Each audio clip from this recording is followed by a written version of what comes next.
Hey, everybody. So welcome to the Intervals podcast with the Tazers. Guys, if you could please introduce yourselves to the audience. All right, I'll start. My name's Okay. Tim, and I play drums for the Tazers. What's up? I'm Guido. I play bass. How's it? I'm Jethro, and I play guitar and sing. Perfect. All right, guys. So thank you guys for coming on. It's a real honor. I really love your music. So first, to start off, to anybody who's never heard your music before, what situation do you imagine somebody listening to your music in? Yeah, I'd say watch us live. watch us you- live. Yeah, that's the best place It's to like see us. we or to boast hear us. ourselves, I guess. It's like where we have the most fun. So join us where we have the most fun. There we Yeah. go. All right. So I want to start about the origins. How was the name started? The Taser. I think Jethro knows that one. I mean, I was toying with a few ideas, and then like it's gonna sound so lame, but because I wanted like an electric sound, I was like, "Fuck it, let's just call ourselves the Tazers." The Tazers like electrifying, and it kind of like work hand in hand with like the logo and the image of the band being like this rock and roll outfit, and as the like live Tazers. Yeah. Yeah, there you go. Honestly, it's a great name. I really love it. The first song I heard by you guys was actually Golden Girl. And I was like thinking, this name is so fitting for how punchy their sound is and how Sick. energetic their music is. Yes. So, so have any, Mission accomplished, Jethro. I know like corny question, but have any of you actually been tased before? All of us. Yes. Okay. We were.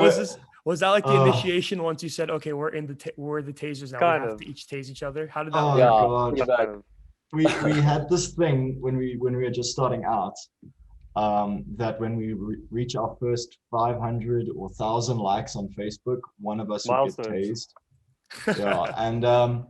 And I was the first one, and then Jethro ended up getting tased when we reached another milestone, and we've since blown through the other milestones, and Guido hasn't stepped up to the plate. So Well, I've been tased. overdue. my If you play with like a big band, then have the big band tasers.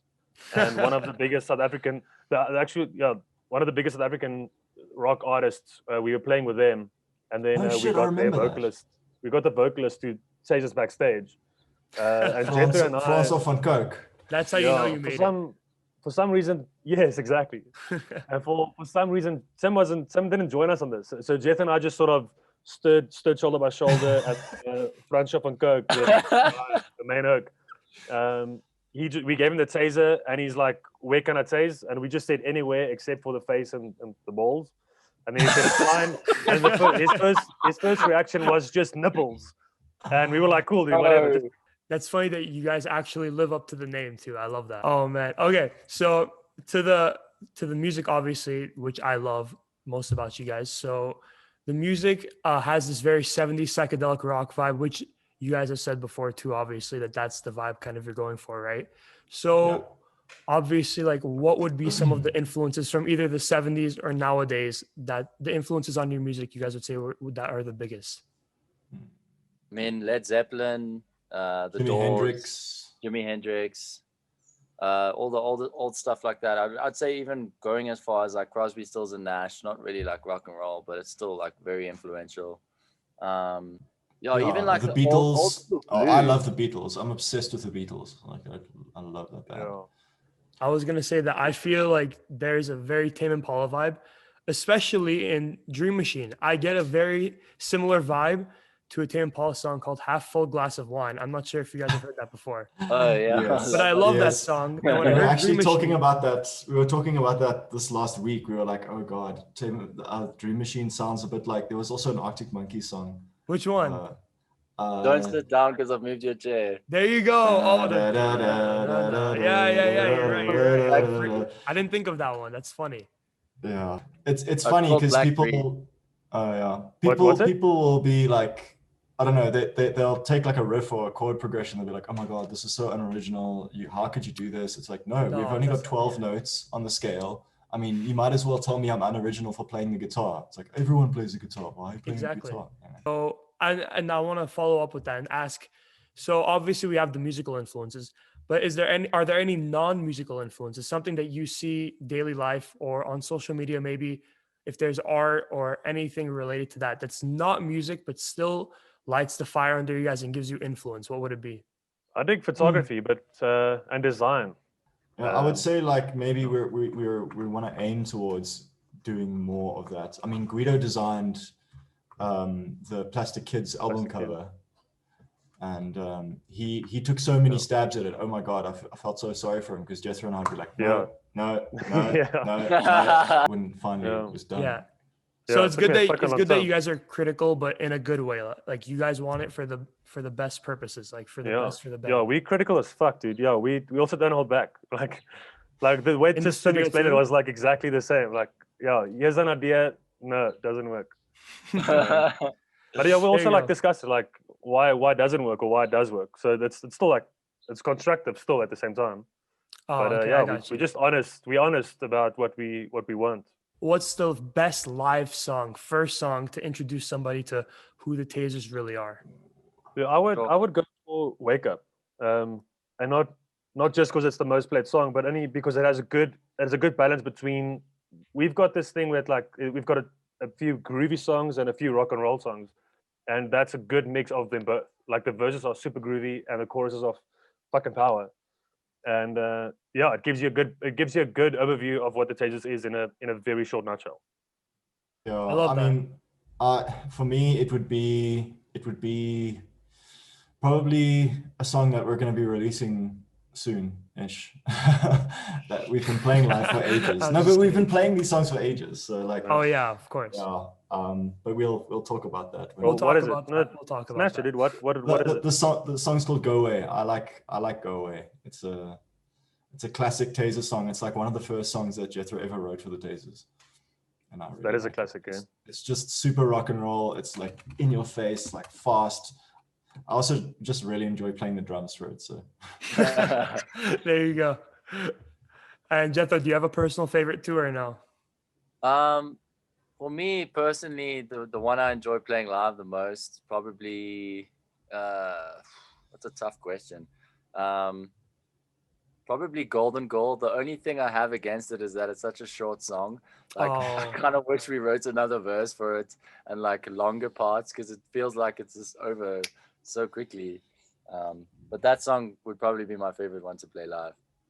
On to the next song that I love by you guys, Wake Up, obviously, which, as you've said, is your most played song. Reached over 1 million plays on Spotify, at least from what I've seen. That's honestly incredible. So how does it feel to have a song that has kind of blown up, let's say?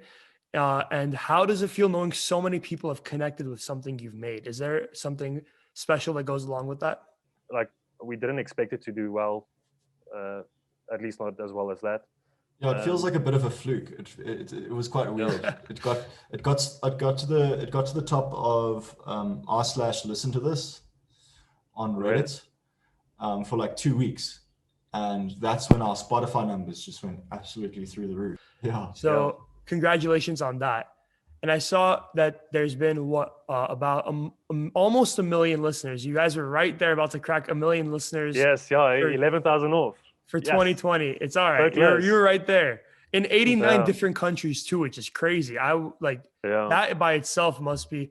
Wow, people from all different backgrounds around the world are listening to our music, kind of taking it in. Do you ever get some DMs in like Russian or so, like in like a language you don't understand? Dude, we got one the other day that in Russian, and I couldn't make out what it was saying at all. I had to Google it. Someone just said happy birthday.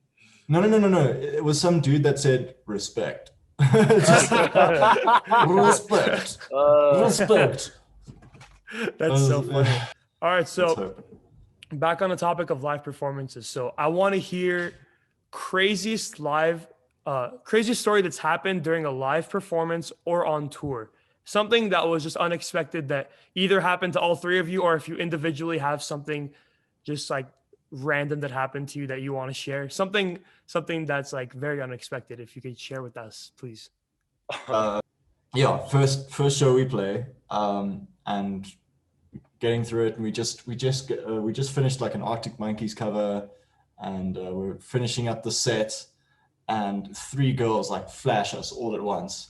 And everyone missed it except for, I think, me or Jethro. I can't remember who it was that actually saw what happened. But yeah, so like we totally got flashed and we missed it all. The one that jumps up is just more like an embarrassing story. But I remember we had a tour. It was like one of our first tours we did, or at least when I joined the band. And I remember we had to drive at like 5 o'clock in the morning or like some early time of the day. And I decided to just party the night through and just not sleep. And then eventually I just got way too drunk and overslept. And then, we were touring with other bands as well. And they just rocked up my house, tooting, like honking their horns or whatever, and like yelling my name. And eventually I wake up and the whole like 10 Oaks are just angry at me being late and drunk, smelling of booze. So in the studio, how, I want to ask, because every band has their own unique writing process, whether it's an acoustic riff that somebody plays that inspires a song, or it's just like any kind of guitar riff, any lyrics, a title that inspires some lyrics.